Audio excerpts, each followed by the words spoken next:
যিসকল আমাৰ ছাত্ৰ ছাত্ৰীয়ে 2024 বৰ্ষৰ চূড়ান্ত পৰীক্ষাত অৱতীৰ্ণ হৈছিল আৰু সফলতা অৰ্জন কৰিছে আপোনালোকৰ মাধ্যমৰ জৰিয়তে আমি SF ডিভিজন 2ৰ পৰা তেওঁলোকক অভিনন্দন জনাইছোঁ। লগতে যিসকলে ফলাফল ভাল কৰিব নোৱাৰিলে তেওঁলোককো আমি এটাই অনুৰোধ জনাইছোঁ, তেওঁলোকে অনুপ্ৰেৰণা লওক যাতে 2027ত যি পৰীক্ষা হ'ব সেই পৰীক্ষাৰ বাবে তেওঁলোকে সম্পূৰ্ণ প্ৰস্তুতি চলাই ফলাফল ভাল কৰিব পাৰে।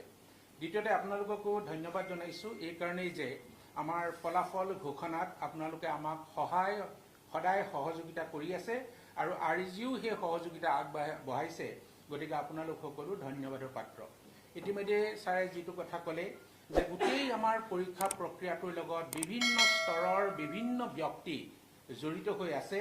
সেই সকলো ব্যক্তিৰ আমাৰ শিক্ষাগুৰুসকলৰ পৰা আৰম্ভ কৰি যিমানখিনি কথা আগতে কোৱা হ'ল, তেওঁলোকে আমাক এই পৰীক্ষা চলোৱা, পৰীক্ষা বহি মূল্যায়ন কৰা আৰু ৰিজাল্ট প্ৰচেছিঙলৈকে যিসকলে আমাক সহায় সহযোগিতা আগবঢ়ালে আপোনালোকৰ মাধ্যমৰ জৰিয়তে তেওঁলোকক মই ধন্যবাদ জনাইছোঁ।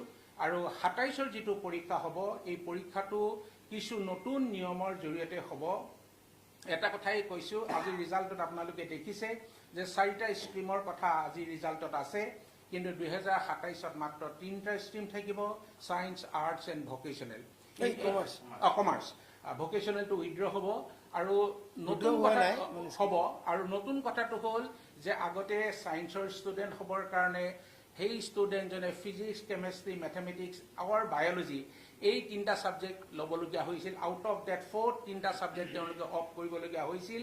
কিন্তু 27ৰ পৰীক্ষাত যিসকল ছায়েন্সৰ ষ্টুডেণ্ট হ'ব, if any student chooses or of only one science subject, physics, chemistry, biology or mathematics, he or she will be considered as science students.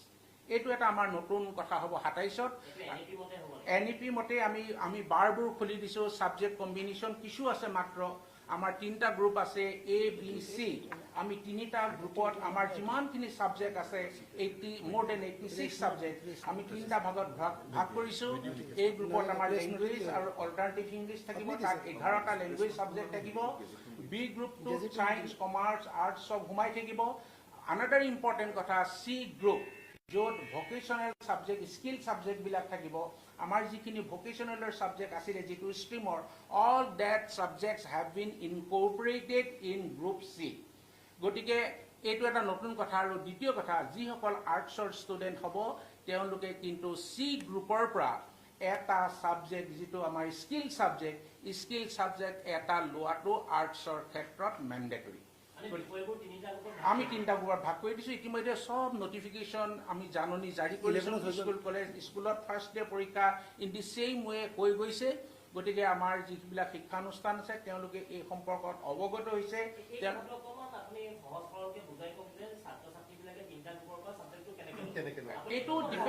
এইটো গোটেই নিৰ্ভৰ কৰিব ছাত্ৰ ছাত্ৰীৰ ওপৰত, কিন্তু কোৰ ছাবজেক্টটো ল'বই লাগিব।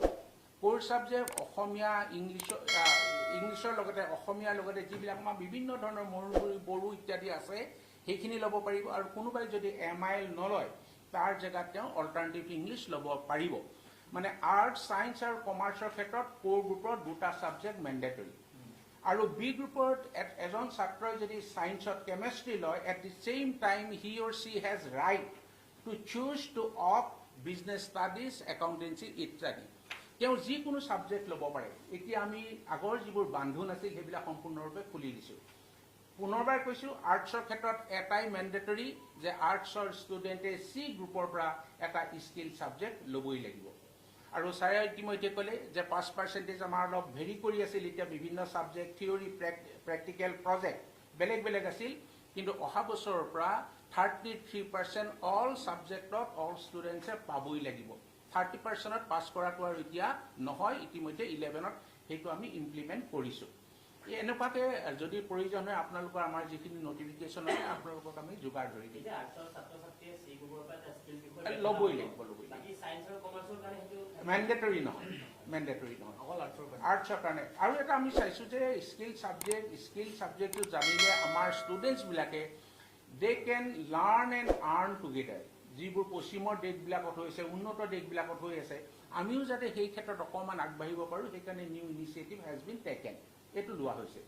আৰু 6টা সাবজেক্ট কিন্তু ম্যান্ডেটৰি এটো আপোনালোকক কৈছে ইতিমধ্যে আগতে আমাৰ 6টা সাবজেক্ট ললে 5টা এপিয়াৰ হলেও হয় কিন্তু এবাৰ 6টা সাবজেক্টটো ল'ব লাগিব আৰু 6টাতে they will have to appear but কিন্তু পাস কৰাৰ ক্ষেত্ৰত আমি আউট অফ ডেট যদি 6টাত 5টাত তেওঁলোকে পাস কৰে ইনক্লুডিং যি দুটা আমাৰ কোৰ সাবজেক্ট 5টাত পাস কৰিলেও কিন্তু হ'ব result will be out of 5 in addition to that first ইয়াৰত আমাৰ এনভাইৰনমেন্টাল সায়েন্স এটা আছে যেটো ইন্টাৰনেল অ্যাসেসমেন্ট হ'ব কলেজত হ'ব এডন সাবজেক্ট আৰু নতুন এটা সাবজেক্ট আমি ক্লাস 12ত কৰিছো it will be the 7th subject 7 নম্বৰৰ সাবজেক্ট এটো হ'ব জেনাৰেল ষ্টাডিজ ইতিমধ্যে এডিআৰই পৰীক্ষা চাই পাতিছে লাখ লাখ ষ্টুডেন্টৰ ফ্ৰম দ্যাট এক্সপেৰিয়েন্স এটো কথা আমি উপনীত হৈছো যে আমাৰ ল'ৰা ছোৱালীক এই জেনাৰেল ষ্টাডিজৰ কিছুমান জ্ঞান দিবৰ কাৰণে এই জেনাৰেল ষ্টাডিজ যেটো বিষয় সেই বিষয়টো ইন্ট্ৰোডিউস কৰা হৈছে আৰু from time to time very often আমি জেনাৰেল ষ্টাডিজৰ কিতাপখন কিন্তু চেঞ্জ কৰি থাকিম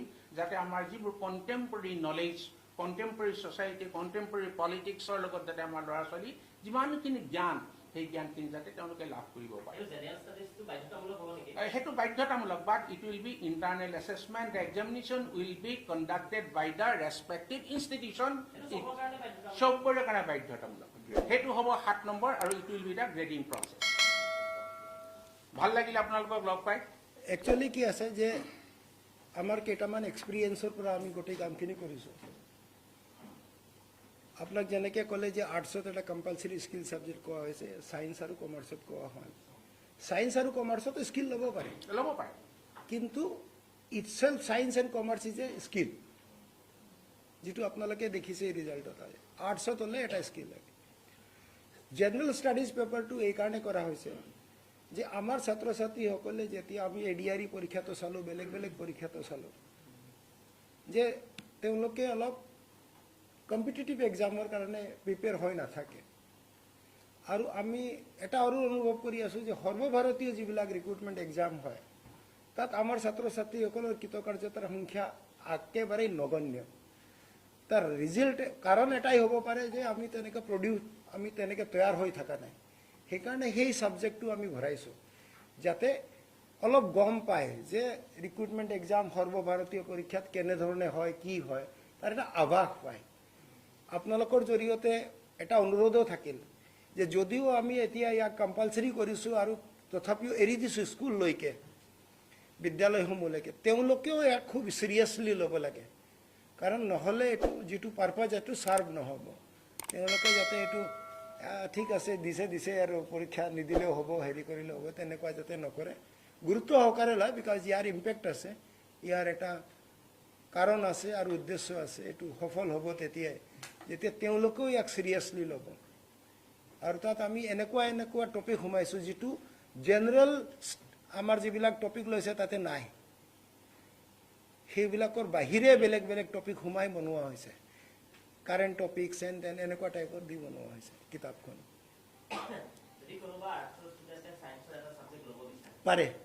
পাৰে কিছুমান সাবজেক্ট আছে যেটো ফ্ৰী কৰি দিয়া আছে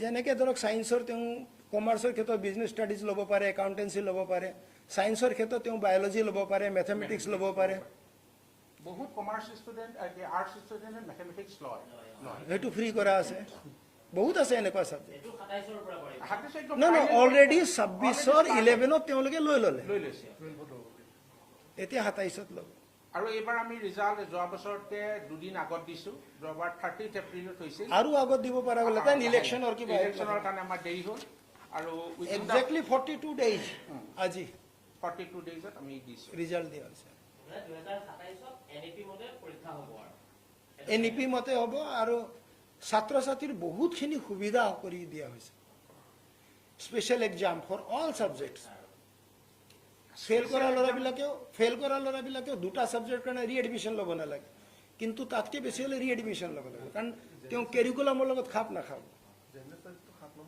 7 নম্বৰ পেপাৰ আৰু এবছৰ লছ নহয় 27ৰ পৰা আমাৰ ষ্টুডেন্টৰ এতিয়া এক বছৰ পিছত পাতো আৰু আগতে আমি হায়াৰ সেকেন্ডাৰী এডুকেশ্যন কাউন্সিল থাকোতে পঢ়া নাছিলো এনেকুৱা কথা ষ্টুডেন্ট বহুত কমে কম্পাৰ্টমেন্টেল পায় গতিকে মেট্ৰিকৰ নিচিনা আমি পঢ়া নাছিলো কিন্তু অহা বছৰ 27ত কিন্তু ইয়াৰ লছ আমাৰ ষ্টুডেন্টৰ নহ'ব একেবাৰে এইটো এটা মই খুব ভাল পদক্ষেপ বুলি ভাবিছো কোনো ইয়াৰ লছ নহ'ব আৰু কাৰণ আমাৰ আপোনালোকৰ এতিয়া support আমাৰ সদায় লাগি ষ্টাফ থাকিব চব আমাৰ। ট্ৰেইনড হৈ গৈছে দে আৰ অল ট্ৰেইনড এতিয়াৰ পৰা আৰম্ভ কৰিছে প্ৰস্তুতি দে আৰ অল ট্ৰেইনড এইটো যিটো দিব 2 উইকছ আফটাৰ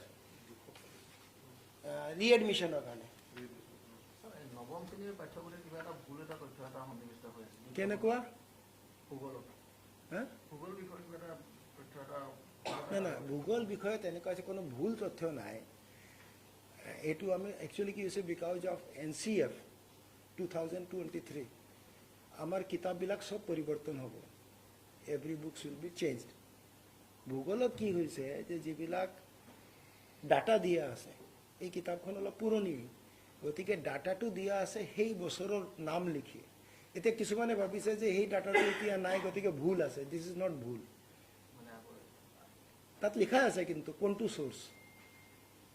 সোর্স কোনটো তথাপিও আমি এটা ক্লেৰিফিকেশ্যন কৰি এটা নটিফিকেশ্যন উলিয়ালো বোধ হয় নাই ওলোৱা চেষ্টা কৰি আছিলোঁ পিছত আমি দেখিলোঁ যে কৰিলে বেছি প্ৰব্লেমে হ'ব কাৰণ তাত এইটো লিখা হৈছে যে এই ডাটাটো এইটো ষ্টেটিষ্টিকৰ পৰা লোৱা হৈছে এই ডাটাটো এইটো ষ্টেটিষ্টিকৰ পৰা লোৱা হৈছে গতিকে দিছ ইয়েৰ ৱাইজ অহা বছৰটো because of change of curriculum already NCERT-এ নতুন কিতাপ और সিলেবাস দি দিছে সেই সিলেবাস মতে আমাৰ কিতাপৰ লিখা কাম আৰম্ভ হৈছে গতিকে টু নেক্সট ইয়াৰ 9-ৰ all books will be changed every book will be changed Zubeen গাৰ্গৰ বিষয়েও সোমাইছে নেকি পাঠ্যক্ৰমত? আহিছে সেইটোতো আমাৰ ডিক্লেৰেশ্যন আছিলে যে সোমাব এইটো অকণ কৈ দিয়ক। আমাৰ এইটো ডিক্লেৰেশ্যন আছিলে যেতিয়া আমাৰ নিজৰ প্ৰাণৰ শিল্পীয়ে কৈছোঁ আৰু তেখেতৰ যেতিয়া মৃত্যু হৈছিলে তেতিয়া আমাৰ মাননীয় মুখ্যমন্ত্ৰী মহোদয় শিক্ষামন্ত্ৰী মহোদয় এটা ইচ্ছা প্ৰকাশ কৰিছিলে যে তেওঁৰ স্মৃতিটো যদি ভালকৈ যুগমীয়া কৰিব লাগে তেতিয়াহ'লে পাঠ্যক্ৰমত তেওঁ সন্নিৱিষ্ট হ'ব লাগে আৰু সেইমতে 9 আৰু 10 অলৰেডি ওলাই গ'ল কিতাপখন তাত আছে জুবিন গাৰ্গৰ বিষয়ে আছে ভূপেন হাজৰিকাৰ বিষয়ে দিয়া হৈছে আৰু আমি